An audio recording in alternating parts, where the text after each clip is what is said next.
Neymar junior എന്ന് കേൾക്കുമ്പോൾ നമുക്ക് മനസ്സിൽ വരുന്ന കുറച്ച് ചിത്രങ്ങളുണ്ട്. അതിലൊന്നാമത്തേതാണ് അദ്ദേഹം കളത്തിനകത്ത് അദ്ദേഹത്തിൻ്റെ അഗ്രസീവായിട്ടുള്ള സ്വഭാവം. അതായത് ഭയങ്കര സീരിയസ് ആക്കാൻ കളത്തിൽ ഇറങ്ങിക്കഴിഞ്ഞാൽ, വിസിലൂതിക്കഴിഞ്ഞാൽ അദ്ദേഹത്തിൻ്റെ ആറ്റിറ്റ്യൂഡ് മൊത്തത്തിലൊരു മാറുന്ന ഒരു സാഹചര്യം, പ്രത്യേകിച്ച് ബ്രസീൽ ടീമിൽ കളിക്കുമ്പോഴൊക്കെ.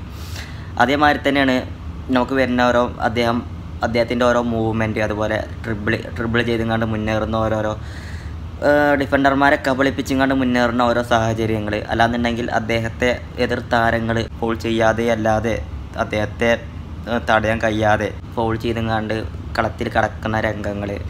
അതുപോലെ അദ്ദേഹം സഹകളിക്കാരുമായിട്ടുള്ള സൗഹൃദ സീനുകൾ. ഇപ്പോൾ ഏതോ കളിക്കാരൊക്കെ ബ്രസീലിലാണെങ്കിലും, അദ്ദേഹം ഇപ്പോൾ കളിച്ച അൽ ഹിലാലിലാണെങ്കിലും, മുന്നേ ബാഴ്സയിലാണെങ്കിലും, PSG ഒക്കെ അദ്ദേഹം സഹകളിക്കാരോട് കാണിക്കുന്ന എന്താ പറയുക, ഒരു സൗഹൃദമുണ്ട്. ഒരു പ്രത്യേക ഒരു ഫീലാണ് ആ ഒരു സൗഹൃദം. ഒരു പ്രത്യേക ഒരു മറ്റുള്ള കളിക്കാരിലൊന്നും കാണാത്ത ഒരു പ്രത്യേക ഒരു കഴിവാണ് അദ്ദേഹത്തിന് ആ ഒരു കാര്യത്തിൽ. അങ്ങനെ കുറച്ച് കാര്യങ്ങൾ അദ്ദേഹത്തിൻ്റെ പേര് കേൾക്കുമ്പോൾ നമുക്ക് മനസ്സിൽ വരും അല്ലേ.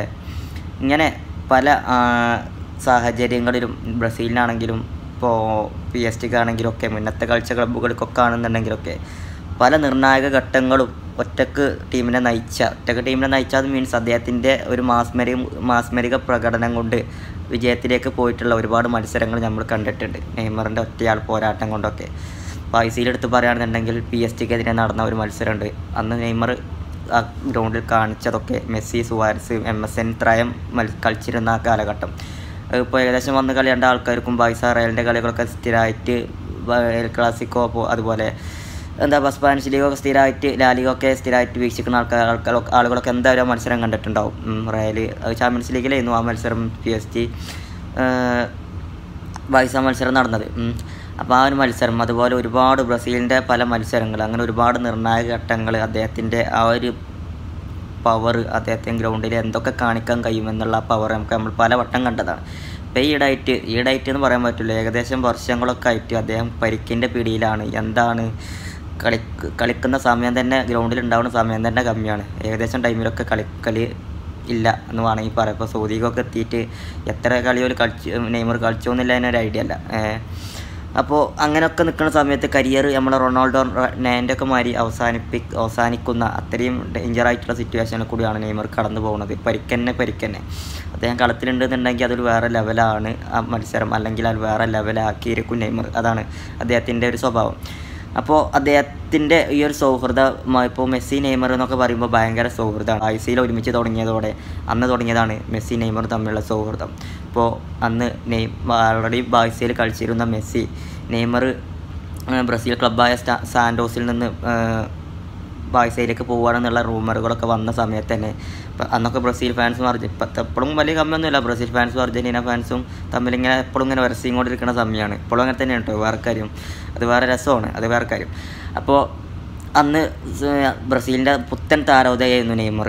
അന്ന് അത്രയും ചെറിയ ചെക്കം വന്നുകൊണ്ട് ലോകോത്തര ഫുട്ബോൾ താരങ്ങൾക്കിടയിലൂടെയൊക്കെ, അല്ലെങ്കിൽ വലിയ വലിയ നേട്ടങ്ങളൊക്കെ നേടുക, വലിയ പ്രകടനമൊക്കെ കാഴ്ചവെക്കുക, അതും ബ്രസീൽ പോലത്തെ ലോകോത്തര ടീമുകളിൽ വന്നിട്ട് അങ്ങനെ അത്ഭുതപ്പെടുത്തിയിരുന്നു ലോകത്തെ. അങ്ങനെ നിൽക്കുന്ന സമയത്താണ് അദ്ദേഹത്തിന് ബാഴ്സയിലേക്ക് വിളി വരുന്നതും ബാഴ്സയിലേക്ക് പോകുന്നതും.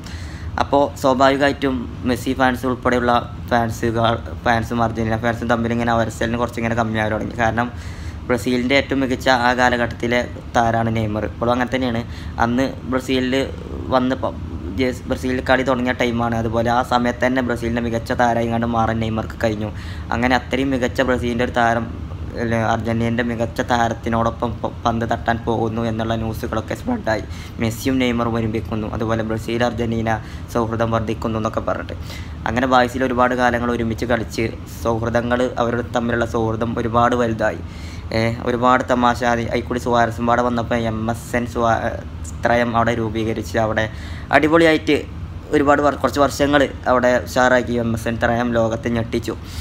അങ്ങനെ നേരെ PSG നെയ്മർ പോകുന്നത് പിന്നാലെ ഏതാനും വർഷങ്ങളോളം മെസ്സിയും കളിച്ച്. അങ്ങനെ അവർ തമ്മിലുള്ള സൗഹൃദം ഒരുപാട് വലുതായി, മെസ്സിയും നെയ്മറും തമ്മിലുള്ള. അപ്പോൾ കളത്തിൽ, അതുപോലെ പരിശീലന സെക്ഷനുകളിലൊക്കെ നമുക്ക് മെസ്സി നെയ്മറും തമ്മിലുള്ള സൗഹൃദം അത്ര വലുതായി എന്നുള്ള കാര്യങ്ങളൊക്കെ അന്ന് തന്നെ നമുക്ക് കാണാൻ കഴിഞ്ഞിരുന്നു. അപ്പോൾ അവർ തമ്മിലുള്ള സൗഹൃദം എത്ര വലുതാണ് എന്ന് പറഞ്ഞിക്കാണ് ഇപ്പോൾ നമ്മളെ അർജൻറ്റീനൻ്റെ മെസ്സിയെ പോലെയുള്ള ഒരു താരം, അതുപോലെ മെസ്സിയെ പോലെ മീൻസ് മെസ്സിൻ്റെ ഒക്കെ കൂടെയൊക്കെ എന്നും കളിക്കുന്ന ഏഞ്ചൽ ഡി മരിയ. അദ്ദേഹം പറഞ്ഞത് ഇതാണ്, മെസ്സി നെയ്മറുമായിട്ടുള്ള ആ ഒരു ബന്ധം, മെസ്സിയൊക്കെ എങ്ങനെയാണ് നെയ്മറിനോട് ഇത്ര സുഹൃത്തായത്, ഇത്ര ബന്ധമായത് എന്നൊക്കെ നെയ്മറിനെ പരിചയപ്പെട്ടപ്പോഴാണ് മനസ്സിലായത്. അദ്ദേഹം ഭയങ്കര നല്ലൊരു മനസ്സിൻ്റെ ഉടമയാണ്, ഒരു വ്യത്യസ്തമായ സ്വഭാവക്കാരനാണ് എന്നുള്ളതൊക്കെയാണ് ഏഞ്ചൽ ഡി മരിയ പറഞ്ഞത്. കാരണം നമുക്ക് തന്നെ മനസ്സിലാവും, അദ്ദേഹം ഏതൊരു പ്ലെയറോടാണെങ്കിലും സഹ കളിക്കാരനോടൊക്കെ നല്ല രീതിയിൽ പെരുമാറി, നല്ല തമാശകൾ പറഞ്ഞിട്ട് ഭയങ്കര സൗഹൃദത്തിലാവും പെട്ടെന്ന് നെയ്മർ. അങ്ങനെ ഒരു ആറ്റിറ്റ്യൂഡാണ്, അതൊരു ലെവലാണ് ഇപ്പോൾ ഡി മരിയ പറഞ്ഞത്. മെസ്സിയും നെയ്മറും തമ്മിലുള്ള സൗഹൃദത്തിൽ എങ്ങനെയാണ് വലുതായെന്നുള്ള കാര്യങ്ങളൊക്കെ വെച്ച് നെയ്മറിനോട് ഞാൻ പരിചയപ്പെടാൻ മനസ്സിലായി എന്നുള്ള കാര്യങ്ങളൊക്കെ ഡി മരിയ പറഞ്ഞത്. അപ്പോൾ അതൊക്കെയാണ് നെയ്മറിൻ്റെ ഒരു പ്രത്യേക ലെവൽ. ഏതായാലും കരിയറിൽ ഏകദേശം മത്സരങ്ങളൊക്കെ ഒരുപാട് വർഷങ്ങൾ പരിക്കിൻ്റെ പിടിയിലായിട്ട് നഷ്ടപ്പെട്ടു. ഇനിയിപ്പോൾ അൽ ഹിലാലിലാണ് നിലവിലുള്ളത്. അതിൻ്റെ പരിക്കുമായി ബന്ധപ്പെട്ടുള്ള കാര്യങ്ങൾ റിക്കവറിങ് പെട്ടെന്ന് നടത്തിയിട്ട് ടീമിലേക്ക് തിരിച്ചെത്താൻ വേണ്ടിയിട്ട് നോക്കുകയാണ്. ഇപ്പോൾ അടുത്ത മാസം വരുന്ന ബ്രസീലിൻ്റെ മത്സരങ്ങൾക്ക്, വേൾഡ് കപ്പ് യോഗ്യതാ മത്സരങ്ങളിലൊന്നും ആളെ എടുത്തിട്ടില്ല. അപ്പോൾ അതിന് ശേഷം അതിൻ്റെ മേലത്തെ മാസമൊക്കെ വരുന്ന മത്സരങ്ങളിലൊക്കെ എന്തായാലും ടീമിലുണ്ടാവും. ആ ടീമിലെത്തിയാൽ തന്നെ ഉള്ളൂ ബ്രസീൽ ടീമിൽ എന്തെങ്കിലും മാറ്റം വരുള്ളൂ. അതങ്ങനെ ഒരു കഥ. ടീമിൻ്റെ ഒക്കെ സെലക്ഷനൊക്കെ കണ്ടു കഴിഞ്ഞാൽ നമുക്കൊന്നും പഴയ ബ്രസീൽ ടീമിൻ്റെ കളിയൊക്കെ കണ്ടു വന്നാൽ നമുക്കൊന്നും ടീമൊന്നും ഒരിക്കലും ഉൾക്കൊള്ളാൻ കഴിയില്ല. അമ്മാര് ടീം അങ്ങനത്തെ ടീമായി മാറി ബ്രസീൽ. ഒരുപാട് മാറ്റങ്ങൾ വരാനുണ്ട്. അപ്പോൾ ഏതായാലും ഇതൊക്കെയാണ് നെയ്മറിൻ്റെ റേഞ്ച്. കളത്തിനകത്തും പുറത്തും അദ്ദേഹത്തിൻ്റെ ആ ഒരു ബന്ധം, സുഹൃത്ത് ബന്ധം അല്ലെങ്കിൽ അദ്ദേഹത്തിൻ്റെ ആ ഒരു ആറ്റിറ്റ്യൂഡ്, അതാണ് ഏഞ്ചൽ ഡി മരിയ ഇവിടെ പരാമർശിച്ചിട്ടുള്ളത്.